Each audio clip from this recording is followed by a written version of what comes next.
बुलेटिनच्या सुरुवातीलाच बातमी दीनानाथ मंगेशकर रुग्णालयातल्या मृत्यू प्रकरणाची आहे। ससून रुग्णालयाचा वैद्यकीय अहवाल पोलिसांना सादर करण्यात आलाय। या चौथ्या अहवालामध्ये मंगेशकर रुग्णालय हे इमर्जन्सी रुग्णालय उपचार देण्यामध्ये दोषी आढळून आलेले नाहीये।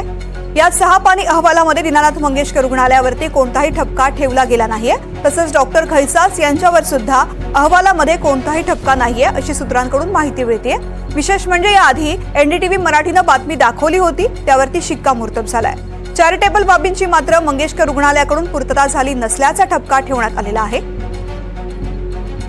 ससूनच्या अहवालामध्ये नेमकं काय म्हटले आपण पाहूयात।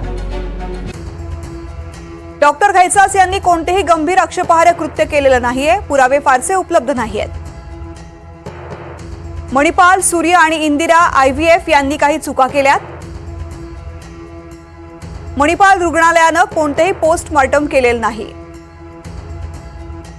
सूर्या रुग्णालयात प्रवेशादरम्यान कोणतेही विशेषज्ञ डॉक्टर उपलब्ध नव्हते। या अहवालासंदर्भातली अधिक माहिती घेऊयात माझे सहकारी राहुल कुलकर्णी यांच्याकडून। राहुल, या अहवालामध्ये नेमकं काय म्हटलेलं आहे?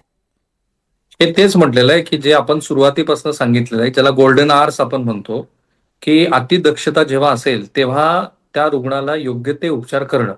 आणि एनडीटीव्ही हे असं एकमेव चॅनल होतं की ज्यांनी सातत्यानं सांगितलं की मंगेशकर रुग्णालयाने गोल्डन आवर्स मध्ये त्या रुग्णाला, ज्या आज आता दुर्दैवाने आपल्यात हयात नाहीयेत, असे कोणतेही उपचार करण्यामध्ये हायगईपणा केलेला नव्हता। कारण मुळामध्ये जेव्हा त्या तिथे आल्या तेव्हा त्यांचे जे ऑर्गन्स होते ते व्हायटल ऑर्गन्स हे अगदी व्यवस्थित होते।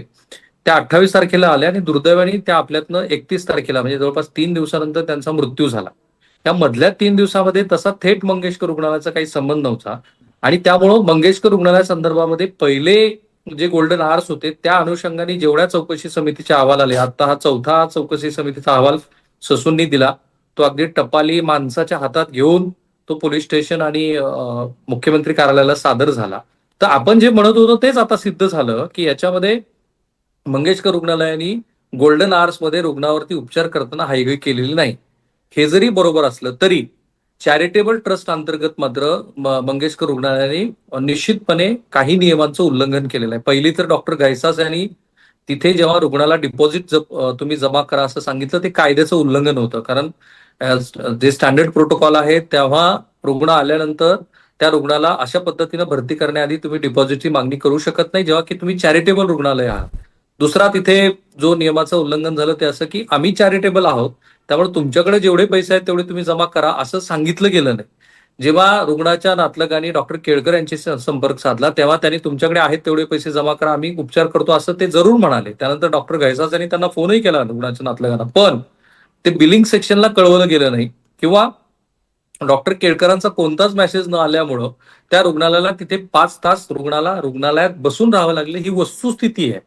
आणि म्हणून जर फौजदारी समिती अंतर्गत रुग्णालयाच्या विरोधामध्ये कोणताही BNS ऍक्ट खाली गुन्हा दाखल करायचा असेल तर तो तसा करता येणार नाही, हे अगदी सुरुवातीपासून आपण म्हटलं होतं, ते त्याचंच आज शिक्कामोर्तब झालं। आणि दुसरं असं की ससून रुग्णालया संदर्भामध्ये ससून रुग्णालयाने इतर 2 रुग्णालयावरती मात्र काही गंभीर मुद्दे सामोरे आणलेले, ते आजपर्यंत आलेले नव्हते। मुद्दा असा आहे की सूर्या हॉस्पिटलमध्ये जेव्हा त्या आल्या आणि त्यांचा ज्या 2 जुळे लेकरं होती त्यांच्या संदर्भातला रक्तस्राव वाढला तेव्हा तिथे एक्सपर्ट डॉक्टर नव्हते, हे पहिल्यांदा आता आले। दुसरं असं की मणिपूर रुग्णालयामध्ये सुद्धा जेव्हा पोस्टमॉर्टम करणं आवश्यक होतं डेथ ऑफ कॉज डिफाईन करण्यासाठी, तेही झालेलं नाही।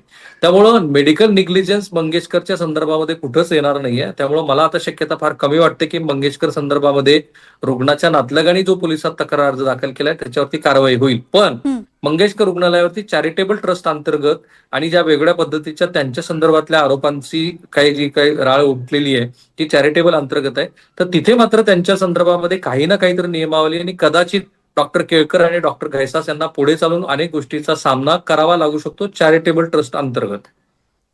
निश्चित राहुल, धन्यवाद संपूर्ण सविस्तर माहितीसाठी।